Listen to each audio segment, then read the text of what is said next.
I thought, what if I look at this differently? What if I look at what have I done in my life during my most difficult times? And this might be useful for you too, to kind of look at your own life and say, when I was in the toughest times and I was able to pull myself through, how did I do it? What were some of the elements that made the biggest difference in your life when you did those turnarounds, when you made it through whatever was your toughest times?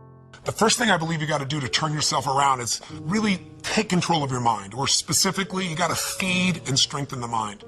The mind is an interesting place, isn't it? I mean, fear can take us over. Uncertainty kind of unleashes all these thoughts that make us start to believe very often that things will always be bad, that we'll never be able to turn it around, or that we don't have the capability. It's just the nature of those inner voices that everybody feels at times. Now, maybe you're not feeling it right now, but I'm sure there are times that you have. So to take control of your focus, what do? Well, I was told all of a sudden I had a tumor, or way back when I'm on my own trying to figure out what to do, I realized that somehow to take control of my mind, I had to feed it. That if I didn't feed my mind, I'd be living on the weeds that came around me. I mean, today, if all you do is, pick up your phone, you've got all kinds of messages that are going to get your full attention, or flip on Google and check out the news, or watch CNN, or whatever it is you do, it's constantly coming at us. One of my first teachers, Jim Rohn, taught me something years ago. He said, Tony, every day you got to stand guard at the door of your mind. He said, I'll give you a good lesson. He said, think about this. What if your worst enemy in the whole world came and dropped some sugar in your coffee? He said, what would happen to you? I was just a 17-year-old kid just getting started. And I said, what do you mean? I'd have sweet sugar. He said, that's right. He said, what if your best friend, with the best intention in the world, dropped one drop of strychnine in your coffee? I said, I'd be dead. He goes, that's right. So remember, life is both sugar and strychnine, and you better stand guard at your coffee. Stand guard at the door of your mind, because things feed in there and you start to accept them. They start to become beliefs. You start to make up meanings that take over your life. My fastest way of combating that when I was first brand new, just trying to figure out what to do with my life, was to read. And I was poor. I was literally sleeping in my car. So I'm ancient enough to remember when there wasn't an internet, and when I would go to the library. And I would go to that library, and my whole goal was feed the mind. Feed the mind for at least an hour minimum a day, and sometimes more than that, where I would read somebody's biography. I'd read the story of somebody who went through some unbelievably difficult time and how they turned it around. And it gave me perspective. Or I'd read a book like As a Man Thinketh. If you haven't read it, it's worth reading again and again. You can read the book in about 20 minutes. Or I'd read Man's Search for Meaning, where all of a sudden Viktor Frankl, a man who was literally living at that time in Auschwitz, losing all of his family, and he figured out how to make it through that time and add value. These stories, these things fed my mind something nutritious, something strong. If we are what we eat, we are what we read, we are what we listen to. Later on, I began to feed my mind, about understanding the ideas around health principles and how people had turned themselves around who had tumors, who had cancer. I did the same thing most of my life, starting when I was 17, by listening to audio tapes. I went out, I was constantly feeding my mind. I didn't let or hope that a good idea would interrupt me or interject itself upon me. I knew a great idea had to be pursued. I had to go after it. I had to feed and strengthen my mind every single day. So I did it with audio tapes, I did it with books, and I did it by literally doing incantations, saying to myself something over and over again with such intensity till my mind began to believe it. So reading, listening, feeding your mind is the first step to get out of that place of uncertainty and to start to re-tap into your real ability to thrive in any environment. It's hard changing your life. It was hard when just over 3 years ago in the Penobscot building in Detroit, Michigan, where I was operating my business, and I fell on some hard times, and I was sleeping in my office. It was hard coming into the lobby, and the security said, excuse me, Mr. Brown, can we see you for a moment? And I said, yes, and I walked up to the counter, and he gave me an envelope. And he said, would you mind reading it here? And I opened the envelope, and the envelope was from management that said, this is an office tower. It's not a hotel. Please do not sleep in your office. And I said, excuse me, sir. I said, I just work long hours in creating my business. I'm an entrepreneur. And right now, things are bad for me. But they're not going to be this way always. And I just asked for the opportunity to continue to operate like I'm doing. I'm not trying to make this my home. And it was hard coming through the lobby.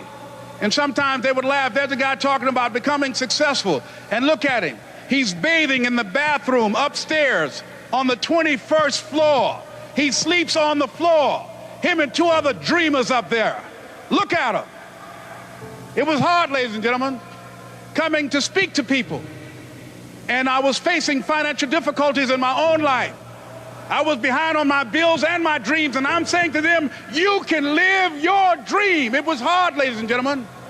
It was very difficult to pick myself up each day believing that I could do it. There were times that I doubted myself. I said, God, why is this happening to me? I'm just trying to take care of my children and my mother. I'm not trying to steal or rob from anybody. Why did this have to happen to me? It was very hard. And here's what I want to say to you. For those of you that have experienced some hardships, don't give up on your dream. No one could have convinced me by holding on, by continuing to push forward, by continuing to run toward my dream, that one day I would have my own talk show. It's a long shot, ladies and gentlemen, from Liberty City, an abandoned building on a floor, never knowing my mother or father. It's a long shot. Being here with you today in this dome in Atlanta, it's a long shot. No college training, labeled educable, mentally retarded, but I kept running toward my dream.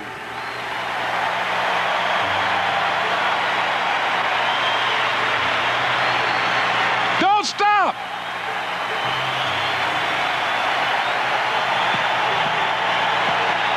Don't stop.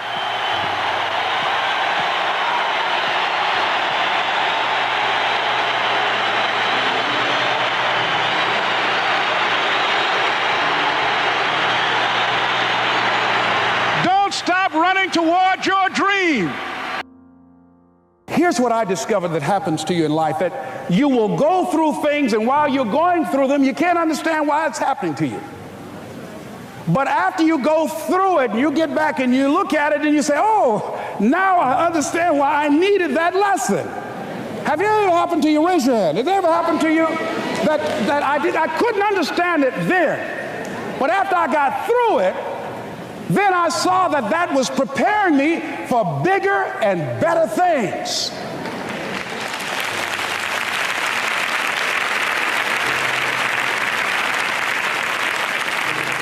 That as you go through the challenges of life and you look at it and embrace whatever comes to you, don't run from it. Step toward it. Don't try and duck it like most people do. See, most people want it easy. See, if you, easy come, easy what? Easy go.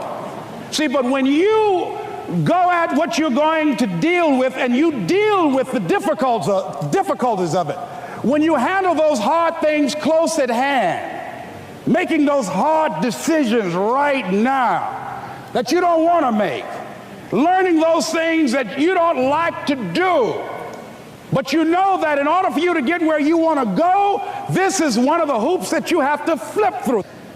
And I'm saying to you, whatever you got to do, do it, because if you don't, life is going to whoop you until you surrender and say, okay, all right, I cooperate, okay, I learned, okay. It had to wear me out a long time. So if it's hard, then do it hard. When times are difficult, try to find every single day 3 things that you can do. I mean, just set 3 goals for the day. I know that sounds so simple, but as a blanket strategy, it works. You know, if you're down and out and you're depressed, I mean, just having 3 things to do during the day, giving yourself 3 simple things to move yourself through will help you. It will feel like it will bring a little progress or a little accomplishment or a little connection with yourself into the day. It could be as simple as like if you're really down out, if you're really struggling with difficult times, sometimes that goal can be get up, take a shower, you know? It can be, hey, today I'm gonna walk down to the coffee shop with a good positive book and I'm just gonna sit down and just read for an hour drinking a coffee. You know, it can be as simple as call somebody, call a friend or a family member. It can be so simple, but having 3 of them helps you progress throughout the day. It doesn't have to be complex, but it keeps you moving through the difficult times, remembering the old adage that this too shall pass. But if you're just sitting around waiting in your own darkness, in your own just sadness or depression or frustration, waiting for it to pass and not having any, what we call in psychology, personal agency in your life, you're not taking any action to move that ball forward, then it can get really frustrated. So just set 3 small goals for yourself during the dark times every day. Just knock them off, just 3 little goals. No matter what they are, just move towards them, get those done, and you'll start to feel a little bit better over a period of time. I would say the next thing to do is just keep perspective. And that's the hardest thing to tell somebody when they're going through a hard time, because, you know, it's so easy to say, well, you don't understand me, or this is so hard, or this is the worst time in my life. And some of that might feel true. And it might be true. It might be one of the most difficult, trying times of your life. And all we can say is keep perspective. We can't say keep perspective other than just say, you know, there have been good times. Remember them. Don't cut loose of those good times in your memories just because now your focus is on the dark times. Remember those times that were better. Remember those times in which you did connect with others, that you did create, that you did take action. And remember also your strength, because it's so easy when the times are dark to just focus on all the things that you're doing to screw it up, or all the things that people are doing to mess with your life, and you forget the incredible power that you have. I mean, it is an amazing miracle. If you're looking for the miracle, you already got it. That miracle that you've been given the power of choice and will to direct your own attention each day, to direct your own attitude each day, to direct your own actions each day, to direct your own affections and emotions out into the world, that you control those things, that you can move those things, that you can shape those things. That's the miracle. You are the miracle.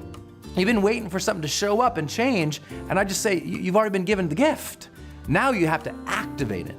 So when it's difficult, keep perspective on the fact that there have been good times. There will be more good times. That even if you are struggling personally, you still have that great freedom that has been given to us, and that choice, that gift of free will to start directing yourself. So start remembering your strengths and start directing yourself again, because there are a lot of people who are biting their fingers in fear that they might lose their jobs. But there are few people who have decided within themselves, I'm going to make it. Some people aren't waiting to be cut. Some people are moving on their own because they feel within themselves, I've got what it takes to make it. They're not afraid about tomorrow because of how they see themselves, because of what they feel that they deserve, because of what they feel that they can create for themselves. Because these people have decided, as they look at the future, as they look at themselves, there's a way. Where there's a will, there's a way for me to begin to create a way out of no way. And when you have that kind of consciousness, when you have that kind of spirit, nothing can stop you. Nothing. What would your life be like as you look toward the future if you decided, I'm not going to allow my fears to stop me? What would your life be like? What would your future be like if you decided to want that which you desire so strongly that it prepares you past your fears, that you experience the fear, as the one book says, feel the fear and do it anyway? What would your life be like? And I'm saying to you that all of us who have been entombed by fear have the capacity to resurrect ourselves and to resurrect our dreams. All of us have the capacity to do that.